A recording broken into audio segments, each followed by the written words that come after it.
Hello and welcome to Chess Please. My name is Andy and you join us at a very auspicious day here at Chess Please headquarters. After many months of trying, we have finally breached the 1800 rapid rating range on chess.com. When I started this channel about 2 years ago, it was the midst of the pandemic. I had just gotten back into chess, but I was around 1300 rated at the time, so probably in that kind of post-beginner, very early intermediate stage. And over the course of the last 2 years, getting more and more involved in chess, making these videos, interacting with everyone, has helped me improve a heck of a lot. And I'm very happy with the rating I'm at now. So I wanted to share 3 primary pillars that I think helped me improve massively and make that jump probably from post-beginner up to kind of like through the intermediate range. And now maybe, I don't know, I want to say club player level. I've only played a couple of over-the-board nights in pubs. So I actually don't know how I would do over the board, but this is on chess.com anyway, how I've gone from 1300 to 1800. Let's jump in.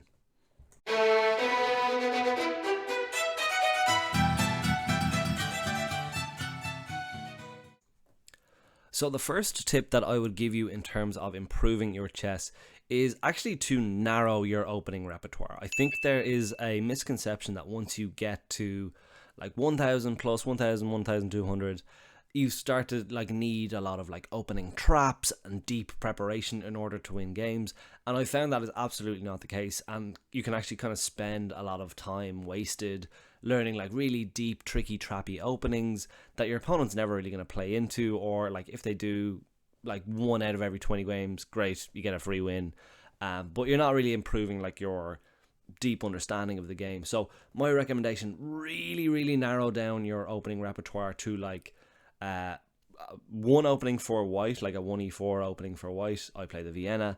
A response to the Sicilian for white, I choose the Alpin. And a response to 1e4 and 1d4 as you're playing as black, so I play the Sicilian, the Taimanov variation. It's not very theoretical, it's a nice kind of like almost as close to a system opening as you can get in the Sicilian. And against 1d4, if I'm as black, I probably play the King's Indian or the Queen's Gambit declined. So like a very narrow opening repertoire. And again, probably as I get to the higher levels, like those will get absolutely spanked around the board. They're very normal, like mainstream openings.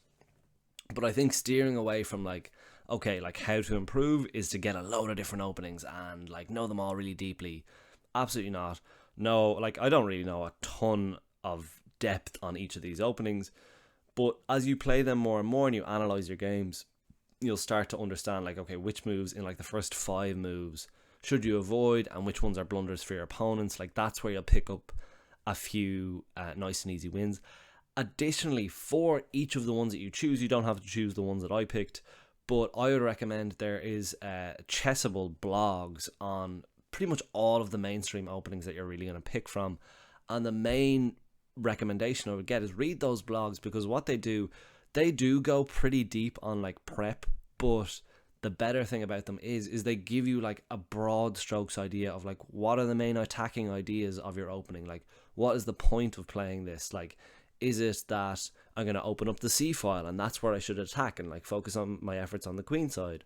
Or is it that I'm going to be really solid and I'm going to wait for my opponent to make a mistake? Like each of the openings have like a zen or a zeitgeist like that, and knowing those can help guide your play, even if you don't know the specific like theoretical response. If you know in general like, oh, we don't want to lose our D pawn in this opening because that's where we're gonna like lynch our pieces around, those kinds of ideas are explained really well in those Chessable blogs. So I'll link those down below so you can browse for like whatever opening you want, but understanding those main ideas, like why to play this opening, what is this, an attacking opening, a defensive opening, etc.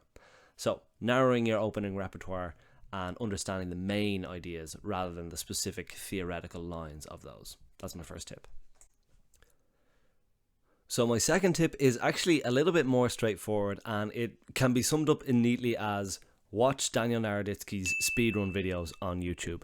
He is, if you're not aware of this speedrun series, he is a grandmaster, one of the foremost kind of commentators on the game in the US, and is just an absolute gentleman. But the main thing about these speedrun videos, he sets up a new account on chess.com periodically in like cycles, and he starts at like a really low, like I don't know, 400 rating range or something like that, and he plays games consistently and just works his way up to the rating range. And I think he gets up to like 2,200, and then he starts again at the bottom. And the beauty of them is that he explains every single move that he makes in very accessible, very understandable terms, but still has this grandmaster skill and this understanding of the game that he somehow manages to translate to dum-dums like me, so that the next time I'm playing, I start to understand, like, what would Danya do in this situation? Like, why would I make certain moves? What are my long-term plans? So just by like sitting watching those videos, they're also like really entertaining, and he's a very good like raconteur. He tells good stories or anecdotes, and it's just an incredibly enjoyable way and a nice kind of like passive learning style, rather than what we mentioned with the openings, which is a bit more active. If you're a little bit more tired, like, just stick one of these on and like watch it and listen to it, and you'll find yourself like the next time you're playing, like playing probably more sharply, but also just enjoying the game more. The way, like, seeing the game through his lens gives you a great understanding of like how deep the rabbit hole goes and just how much strategy can be involved, even at our level as well. So Daniel Naroditsky speedrun videos, I can't believe they're free. I don't want to speak too loudly in case they get put behind some paywall, but it's baffling that this Grandmaster coaching is free and there's so much of it. So fill your boots. Daniel Naroditsky speedrun. My third and final tip for today, and I've actually done a short video on this because I absolutely adore this book, Logical Chess, Move by Move, Every Move Explained by Irving Chernev. This, I would say, is the literary equivalent to the Daniel Naroditsky speedrun, where, again, it just goes through 33 master games over the course of like the last couple of centuries and explains every single move. And it's just, again, a very, very accessible way, and it doesn't focus too much on like the crazy deep prep or like really, really long lines, but more so like the strategic ideas and principles that the masters were using themselves. And I think one key distinction between this and the speedrun videos is, in this book, all of the games are played between masters, so you get actually both the attacking and the defensive side for both black and white.